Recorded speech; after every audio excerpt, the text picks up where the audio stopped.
बिस्मिल्लाहिर्रहमानिर्रहीम। In this video we will talk about ammonia metabolism. Ammonia metabolism में हम सबसे पहले सोर्सेज ऑफ अमोनिया डिस्कस करेंगे, then we will discuss transport of ammonia and at the end we will talk about clinical aspects of ammonia metabolism. So sources of ammonia discuss करेंगे। सबसे पहले there are different sources of ammonia. Major source of ammonia are amino acids. Amino acid में सबसे important amino acid है glutamine, जिससे ammonia हासिल होती है। सो हमारे जितने भी ब्रांच चेन अमाइनो एसिड्स हैं they first degrade into glutamine. Branch chain amino acid से सबसे पहले ग्लूटामिन बनेगी डिग्रेडेशन के बाद, देन ग्लूटामिन पर ग्लूटामिनेज एंजाइम एक्ट करेगा और अमोनिया रिमूव होगी। So this will be our first major source of ammonia. जब ग्लूटामिन से अमोनिया रिमूव होगी तो ग्लूटामेट बनेगा। देन ग्लूटामेट पर हमारा ग्लूटामेट डिहाइड्रोजनेज एंजाइम एक्ट करेगा और एक और अमोनिया रिमूव होगी and it will be our another source of ammonia. जब ग्लूटामेट पर ग्लूटामेट डिहाइड्रोजनेज एंजाइम एक्ट करेगा तो इसकी ऑक्सीडेटिव डीकार्बोक्सिलेशन होगी और अल्फा कीटो ग्लूटरेट बन जाएगा। Next sources of ammonia are urea. हमारी जीआईटी में मौजूद यूरिया पर हमारे इंटेस्टिनल बैक्टीरिया एक्ट करेंगे। इंटेस्टिनल बैक्टीरिया में यूरिएज एंजाइम होगा विच इज़ बैक्टीरियल यूरिएज, जो कि यूरिया की डिग्रेडेशन कर देगा into ammonia and carbon dioxide and this will also be a source of ammonia. Other sources of ammonia are amines. Amines हमारी diets में भी मौजूद होते हैं। हमारे हार्मोन्स मोस्टली अमाइंस हैं। न्यूरोट्रांसमीटर्स हमारे ज़्यादातर अमाइंस होते हैं। सो अमाइंस की जब ऑक्सीडेशन होगी तो ऑक्सीडेशन के नतीजे में अमोनिया प्रोड्यूस होगी। अगर मोनो अमाइन है तो मोनो अमाइन ऑक्सीडेज एक्ट करेगा अमाइंस पर, उनकी ऑक्सीडेशन करेगा और अमोनिया प्रोड्यूस होगी। अगर डाई अमाइन है तो डाई अमाइनो ऑक्सीडेज एक्ट करेगा और अमाइंस की ऑक्सीडेशन के नतीजे में अमोनिया प्रोड्यूस होगी। Last source of ammonia is purines and pyrimidines which are nitrogenous bases. जब इन नाइट्रोजनस बेसिस की डिग्रेडेशन होगी तो इनके कॉर्नर्स पे मौजूद, इनके रिंग्स पे मौजूद अमाइनो ग्रुप रिमूव होंगे और अमोनिया प्रोड्यूस होगी। So these are sources of ammonia. इसके बाद हम ट्रांसपोर्ट ऑफ अमोनिया डिस्कस करेंगे। अमोनिया डिफरेंट फॉर्म्स में हमारी बॉडी में ट्रांसपोर्ट होगी क्योंकि अमोनिया इट्स सेल्फ बहुत टॉक्सिक है। It has very toxic effect on all parts of body specially our CNS. So ammonia को हम डिफरेंट फॉर्म्स में ट्रांसपोर्ट करते हैं। Most important are urea. Ammonia urea cycle के थ्रू यूरिया में convert होगी और यूरिया की फॉर्म में ही ट्रांसपोर्ट होगी। यूरिया की फॉर्म में ये किडनी में जाएगी और किडनी से हमारे एक्सक्रीशन के थ्रू रिमूव हो जाएगी। इसके अलावा forms of transport of ammonia is glutamine.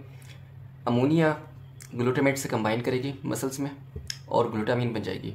अब ये ग्लूटामिन की फॉर्म में ट्रांसपोर्ट होगी। ग्लूटामिन की फॉर्म में ग्लूटामिन जाएगी लिवर में। जब ये लिवर में जाएगी ग्लूटामिन तो इसमें से दोबारा अमोनिया रिमूव हो जाएगी और ग्लूटामिन दोबारा ग्लूटामेट में कन्वर्ट हो जाएगी। अब हमारे पास दोबारा अमोनिया आ गई है।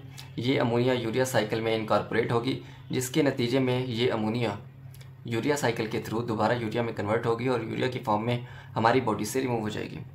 So this is also a way of transport of ammonia. Third means of transport of ammonia is glucose alanine cycle. Glucose alanine cycle में क्या होगा, जो हमारी अमोनिया है वो सबसे पहले ग्लूटामेट में इनकॉर्पोरेट होगी। देन ग्लूटामेट अपनी अमोनिया पायरुवेट को ट्रांसफ़र कर देगा ट्रांसअमाइनेशन के थ्रू, जिसके थ्रू अब ये पायरुवेट एलेनिन में कन्वर्ट हो जाएगा। अब जो अमोनिया ग्लूटामेट में मौजूद थी now that is incorporated in alanine. अब ये एलेनिन हमारे मसल से लिवर में जाएगा। लिवर में जाने के बाद ये एलेनिन दोबारा रिवर्स डायरेक्शन में ट्रांसअमाइनेशन करेगा और अपनी ammonia amino group alpha keto glutarate को ट्रांसफ़र कर देगा। जब अल्फा कीटो ग्लूटरेट के पास अमोनिया जाएगी तो ये ग्लूटामेट में कन्वर्ट हो जाएगा और एलेनिन दोबारा पायरुवेट में कन्वर्ट हो जाएगा। ग्लूटामेट में जब अमोनिया चली गई तो इस पर ग्लूटामेट डिहाइड्रोजनेज एंजाइम एक्ट करेगा, इसकी ऑक्सीडेटिव डीकार्बोक्सिलेशन करेगा, जिसके नतीजे में ग्लूटामेट अब अल्फा कीटो ग्लूटरेट में कन्वर्ट हो जाएगी और अमोनिया रिमूव हो जाएगी। अब ये अमोनिया दोबारा यूरिया साइकिल में इनकॉर्पोरेट होगी और यूरिया में कन्वर्ट होगी और फिर एट द एंड एक्सक्रीट हो जाएगी। एलेनिन जब पायरुवेट में कन्वर्ट हुआ तो पायरुवेट दोबारा ग्लूकोज में कन्वर्ट होगा लिवर में। ये ग्लूकोज दोबारा जाएगा मसल्स में। मसल्स में ग्लूकोज जाएगा तो इसकी होगी ग्लाइकोलिसिस, जिसके थ्रू ये दोबारा पायरुवेट में कन्वर्ट होगा एंड देन अगेन ये एलेनिन में कन्वर्ट होगा ट्रांसअमाइनेशन के थ्रू और इस तरह ये साइकिल कंप्लीट होगा। So this is glucose alanine cycle which is one of the most important means of transport of ammonia.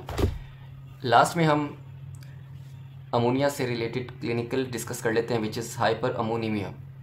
जब अमोनिया की कंसनट्रेशन ब्लड में ज़्यादा होगी तो इस कंडीशन को हम कहेंगे हाइपर अमोनीमिया। हाइपर अमोनीमिया की दो टाइप्स हैं, एक है एक्वायर्ड और दूसरी है कंजेनिटल। एक्वायर्ड डिजीज़ तब होगी जब हमारे कोई भी हिपैटिक डिसऑर्डर होगा, लिवर से रिलेटेड कोई भी डिजीज़ होगी, हेपेटाइटिस होगा, कायरोसिस होगी, फाइब्रोसिस होगी, फैटी लिवर होगा, तो उसकी वजह से हाइपर अमोनीमिया होगा और अमोनिया की कंसनट्रेशन बॉडी में ज़्यादा होगी। Second type of this disease is congenital. Congenital किसी भी एंजाइम की डेफिशिएंसी की वजह से होगी, हेरिडिटरी डेफिशिएंसी की वजह से होगी, और इसकी वजह से भी अमोनिया की कंसनट्रेशन ज़्यादा होगी। अमोनिया की कंसनट्रेशन ज़्यादा होने से होता क्या है? अमोनिया की कंसनट्रेशन ज़्यादा होने से हमारा सीएनएस एक्सट्रीमली डिस्टर्ब हो जाएगा, जिसकी वजह से ट्रेमर्स होंगे, ड्राउजीनेस होगी, वॉमिटिंग होगी, सेरिब्रल एडिमा होगा, there will be blurring of eye, और हमारे सेंट्रल नर्वस सिस्टम से रिलेटेड तमाम चीज़ें डिस्टर्ब हो जाएंगी। अब हम कंजेनिटल हाइपर अमोनीमिया के डिफरेंट टाइप्स डिस्कस कर लेते हैं। Congenital hyperammonaemia is all related to urea cycle. Urea cycle के थ्रू अमोनिया यूरिया में कन्वर्ट होगी। यूरिया साइकिल में डिफरेंट इंजाइम्स इन्वॉल्व होते हैं। अगर वो इंजाइम्स डेफिशिएंट होंगे या एबनॉर्मल होंगे तो उनकी वजह से अमोनिया यूरिया में कन्वर्ट नहीं होगी, और जब अमोनिया यूरिया में कन्वर्ट नहीं होगी तो अल्टीमेटली अमोनिया की कंसनट्रेशन ज़्यादा हो जाएगी, और इस कंडीशन को हम कहते हैं हाइपर अमोनीमिया, राइट। तो different types of hyperammonaemia on the basis of type of enzymatic deficiency. So हम वन बाय वन वो टाइप्स डिस्कस कर लेते हैं। टाइप 1 है due to deficiency of CPS1, this is carbamoyl phosphate synthetase 1, जो कि urea cycle का हमारा पहला एंजाइम है। अगर इसकी डेफिशिएंसी होगी तो जो हाइपर अमोनीमिया होगी that will be type 1 and it is auto. Second type of hyperammonaemia is type 2 which is due to deficiency of OTC। OTC is ornithine transcarbamylase and this is X-linked disorder. इसकी वजह से भी ammonia की concentration blood में ज़्यादा होगी। Type 3 is due to deficiency of arginine synthetase and it is autosomal recessive. So these are different types of hyperammonemia. Thank you so much.